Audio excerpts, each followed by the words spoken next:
কলকাতা বিমানবন্দরে আবার সোনা পাচারের মেগা ছক, কিন্তু পুলিশের তৎপরতায় ভণ্ডুল সব পরিকল্পনা। বিমানবন্দর থেকে চম্পট দেওয়ার আগেই স্কুটিতেই ধরা পড়ল 60 লক্ষ টাকার সোনা। বুধবার সন্ধ্যায় কলকাতা বিমানবন্দর চত্বরে চাঞ্চল্য। গোপন সূত্রে খবর পেয়ে এনএসসিবিআই থানার পুলিশ হানা দেয় এয়ারপোর্টের বাইরে। বিমানবন্দর ছাড়ার ঠিক আগেই এক ব্যক্তি স্কুটি আটকে তল্লাশি চালাতেই চক্ষু চড়ক গাছ তদন্তকারীদের। ধৃত ব্যক্তির নাম রামাভতার শর্মা, বাড়ি রাজস্থানে। স্কুটির গোপন প্রকোষ্ঠ থেকে উদ্ধার হয় প্রায় 400 গ্রাম খাঁটি সোনা, যার বর্তমান বাজার মূল্য আনুমানিক 60 লক্ষ টাকা। শুধু সোনাই নয়, ধৃতের কাছ থেকে বাজেয়াপ্ত করা হয়েছে বেশ কয়েকশো গ্রাম রূপোর গহনাও। পুলিশ সূত্রে জানা যাচ্ছে, এয়ারপোর্টে অন্য এক ব্যক্তির কাছ থেকে এই বিপুল পরিমাণ সোনা ও রূপো সংগ্রহ করে মধ্য কলকাতার বড় বাজারে পাচারের ছক ছিল রামাভতারের। তবে শেষ রক্ষা হলো না। ধৃতকে ব্যারাকপুর আদালতে পেশ করে নিজেদের হেফাজতে নেওয়ার আবেদন জানাচ্ছে পুলিশ। এই পাচার চক্রের নেপথ্যে আর কোন বড় মাথার হাত রয়েছে তা খতিয়ে দেখতে তদন্ত শুরু করেছে বিধাননগর পুলিশ। রাজ্যের সমস্ত গুরুত্বপূর্ণ খবরের প্রতি মুহূর্তের আপডেট পেতে চোখ রাখুন আপনার প্রিয় চ্যানেল জিটিভিতে।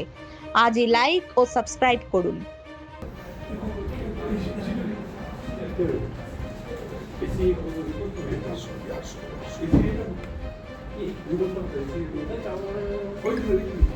এবং কি কনসাইনমেন্ট ছিল সেটা পুলিশ আধিকারিকরা দেখছেন। একটা স্কুটি, গোটা ঘটনায় স্কুটার বাইরে থেকে বলেছি, তুই এখান থেকে ছবি দিয়েছিস, হয়ে গেছে লাইভ। ওরা ওই দিকে তারা এইগুলো করছে ওদের ওটা ওয়াকথ্রু করে। হ্যাঁ হ্যাঁ বড় বাজারে সব বড় বাজারে এই বিয়ের হার আছে গলার, এই তো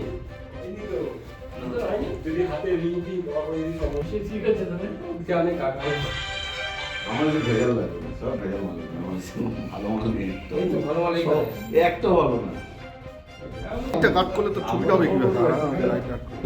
দেখ ছবি আমার তো লাইভ নেই,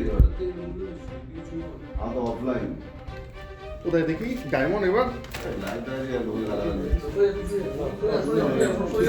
ডায়মন্ড আমার দোকান নামিনি কি সময় কি নামার হ্যাঁ সারা রাজ্য বিশ্ব হচ্ছে জনগণের সারা রাজ্যে আমি ছবি নামাই তোমার আরে ভিউয়ার্স বাড়ে তো ফেসবুকে তো পয়সা আছে, তো নামাচ্ছে মানে তো ডাউনলোড হচ্ছে না, পয়সা আসছে। কত বছর 20,000 টাকা ও তো পান না, এটা ডায়মন্ড। এটা বড়